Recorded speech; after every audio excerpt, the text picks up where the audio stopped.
Welcome to Penrose Learning, where we make understanding easy. You start by confirming the problem. Play multiple tracks on 2 devices so you know one side is silent and not the file. Once done, plug in the headphones and charge both ear cups for at least 30 minutes. Low battery can create imbalanced audio. Now perform a power reset.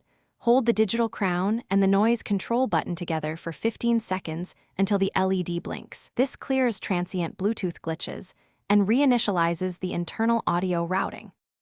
You next focus on the Bluetooth connection and firmware.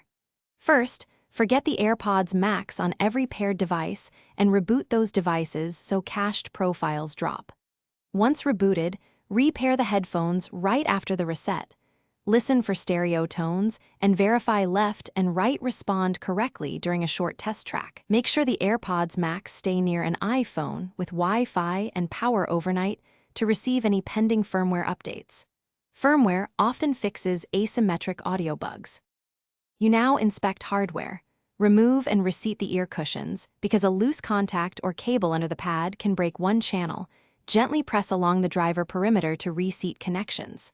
Once done, test again. If the issue persists after reset, repairing, cushions, and firmware, contact Apple support or book a repair. This likely indicates a failed driver or internal cable.